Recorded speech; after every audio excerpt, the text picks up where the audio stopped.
Ce texte, ce rouleau d'Esther, c'est un texte extraordinaire qui est gorgé d'une symbolique énigmatique très profuse, qui contient de multiples et de précieux enseignements sur l'essence de l'animosité antisémite, et peut-être même de toute animosité génocidaire. C'est pour ça qu'il m'intéresse. Bon, je commence à en parler aujourd'hui, je vais pas en parler très en détail, mais un petit peu quand même, parce qu'il y a des choses qui apparaissent, qui surgissent dans ce texte, et qui nous donnent de grandes indications sur l'animosité, l'aversion inversive qui est à l'œuvre, non seulement dans l'antisémitisme, mais dans tout génocide. Ça commence en effet par un véritable potlatch, le texte d'Esther, je reviens sur cette histoire, du roi Achashvérosh, Assuérus, avec un festival de pures dépenses somptuaires. Tout ça est très important, on va le voir tout à l'heure lorsqu'on va revoir les choses en passant par bataille.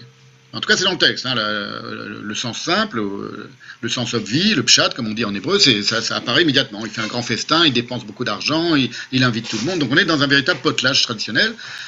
Et ils sont en question dans ce texte, dès le début, dès les premières lignes, l'entrave au désir d'un époux pour sa femme parce qu'elle se dérobe à lui, c'est la fameuse Vashti, la colère royale qui est suscitée dès lors par le conseil d'un eunuque, parce que les eunuques ont un rôle très important dans ce texte. Les eunuques, c'est quand même ceux qui n'ont plus accès au désir, qui sont un peu entravés. Et cette colère s'adresse, comme tous les édits du roi dans le récit, comme toutes les lettres qu'il envoie aux quatre coins du royaume à chaque fois, à toutes les nations, dans toutes les langues. Qu'est-ce que ça signifie, si on veut commencer de comprendre ça? C'est qu'on est déjà dans une temporalité du désir, qui est celle d'avant Babel. D'après Babel, pardon, excusez-moi. D'après Babel, vous voyez, j'ai fait un lapsus même dans mes notes. D'après Babel, parce que avant Babel, on est dans une autre temporalité, qui est une temporalité d'un temps mort.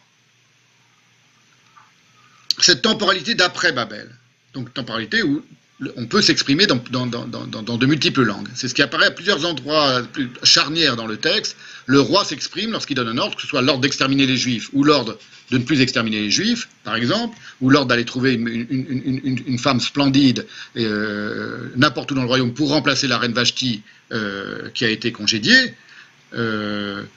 Ça se fait toujours dans toutes les langues. C'est précisé plusieurs fois dans le texte. Donc c'est un rôle important. On est après Babel. Et on est dans une temporalité qui est une temporalité, comment dire, pulpeuse, dans une vraie temporalité. C'est indiqué par exemple, temporalité du désir. Je répète, le désir et la question du désir est essentielle dans le texte d'Esther.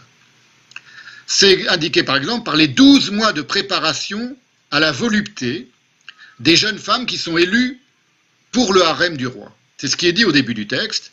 Chaque jeune fille allait à son tour, donc c'est avant qu'Esther soit remarquée et qu'elle soit élue par le roi pour devenir la remplaçante de la reine, la nouvelle reine. Chaque jeune fille allait à son tour vers le roi Assuérus. Après avoir allé à son tour vers le roi Assuérus, c'était dans un bordel, donc c'était évidemment pour avoir une relation érotique avec lui, de jouissance. Après avoir employé 12 mois à s'acquitter de ce qui était prescrit aux femmes, 2 points. Pendant ce temps, non pas 2 points, mais pendant ce temps, pendant ces 12 mois, qu'est-ce qu'elle faisait pendant 12 mois, dit le texte? Elle prenait soin de leur toilette.